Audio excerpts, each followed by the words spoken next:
What do you think? And I'll ask this to the chat too. Now that we've seen, half of the season 1 pacing, given the fact that there's so many time jumps. So I guess the one thing that I feel like is that I'm really hoping that the time jumps kind of settle down now.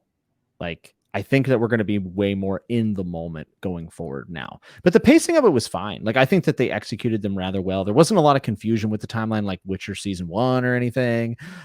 So I thought it was fine. Very curious to see what it looks like going forward, especially in season 2. Like, are we going to do like little 6-month jumps here and there, or do you think that we'll just stay in? I think we're mostly done with obviously the huge time jumps.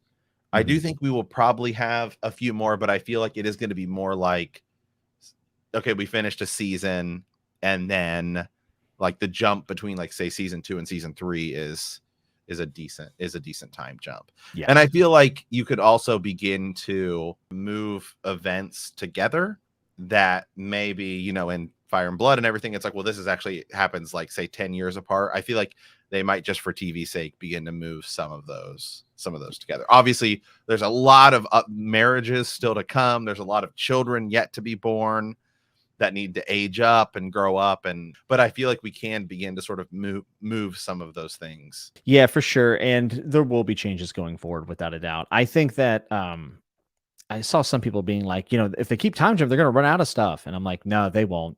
Because if you have 40 years, let's say you have a 40-year history, you can cover 10 years a season.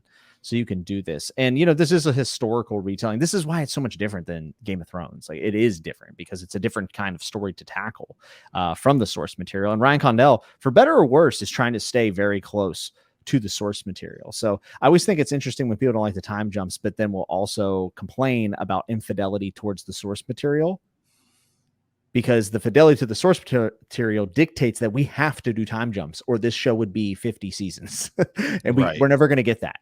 So it's just it's kind of damned if you do, damned if you don't, because there are people out there, if you change one thing from the source material, they think that means it's a bad adaptation, which is quite frankly silly.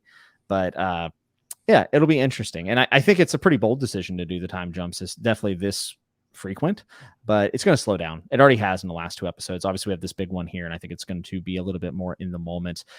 Again, for people talking about there not being enough action, I just really wonder when they started watching Game of Thrones. I just wonder, because that first season is very mundane.